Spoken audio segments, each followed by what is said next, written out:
Ndugu zangu katika Kristo, tumsifu Yesu Kristo. Karibuni katika safari yetu ya jangwani, tukiendelea na safari yetu hii. Naamini wengi mnazidi kupata neema na baraka na mnabarikiwa katika haya yote ambayo tunajifunza katika kipindi hiki. Na naomba ushare, subscribe, like na walika na wengine katika safari yetu hii ili waweze kupata neema na baraka katika haya ambayo tunajifunza.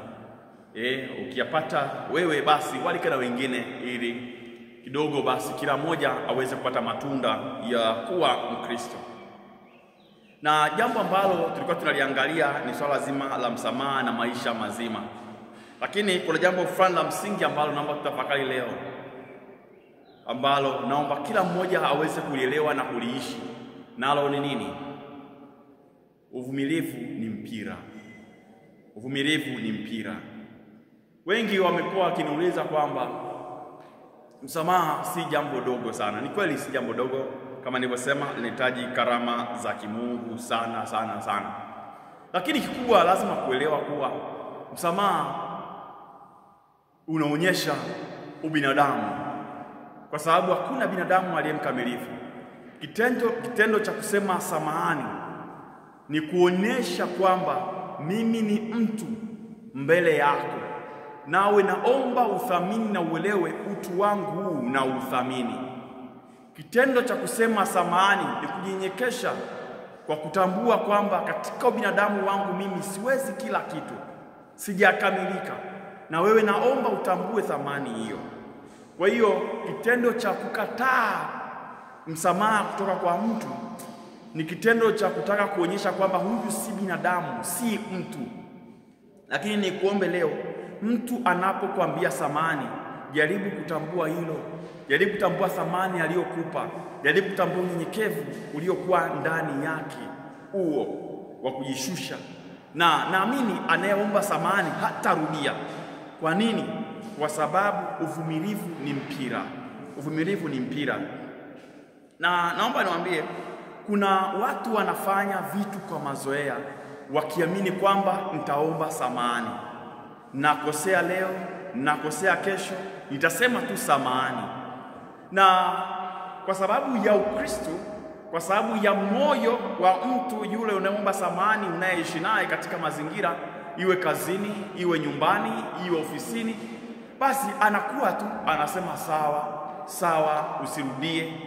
Lakini naomba nikwambie kitu ambacho kiweke moyoni. Huu msamaha wa kila siku, kila siku, kila siku, kuna wakati unafika unachosha. Maana uvumilivu ni mpira, unavutika hivi taratibu.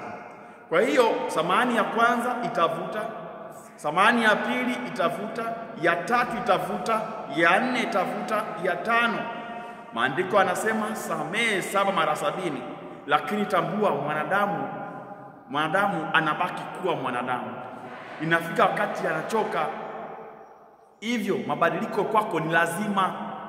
Hata kama utasamewa, jaribu kubadilika. Usimfanye huyu binadamu akatenda dhambi, huyu mwanadamu akafika mwisho akachoka.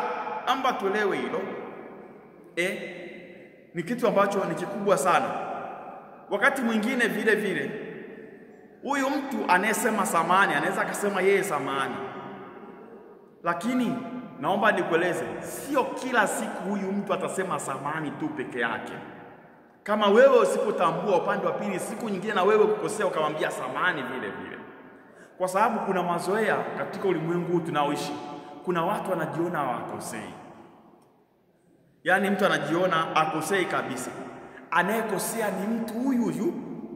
Kwa mfano, inaweza kutokea katika familia, kila siku, kila kosa ni mama tu, kila kosa ni baba tu.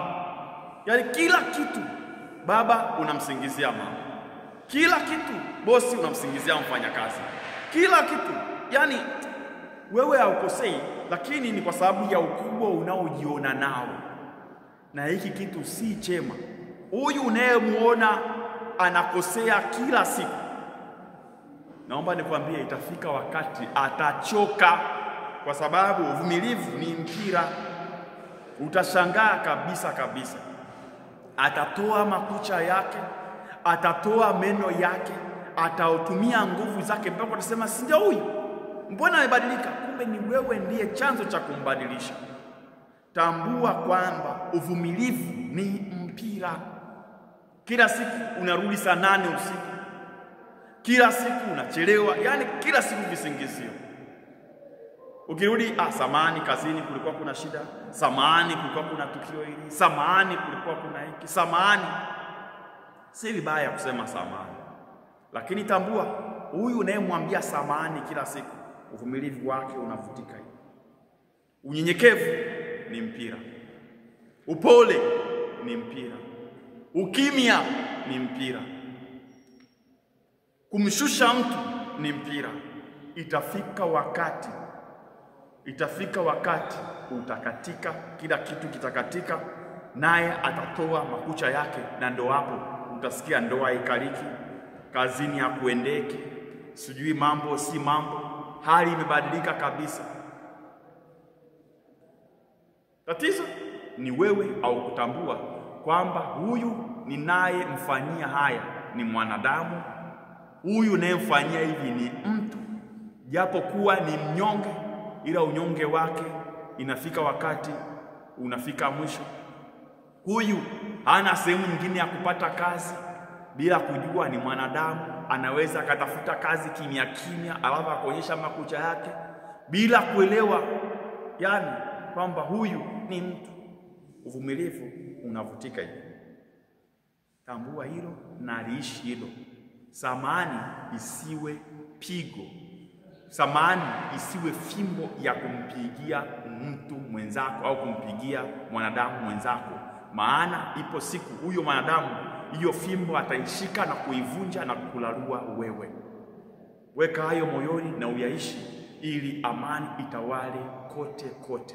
Itawale pande zote. Sote ni binadamu, tunakosea, lakini tuishi kwa kuvumiliana, lakini tutambue kwamba uvumilivu ni mpira unavutika. Samahani isiwe sababu ya kutufanya tuendelee na mazoea yale kila siku maisha yetu yote. Mungu akubariki sana.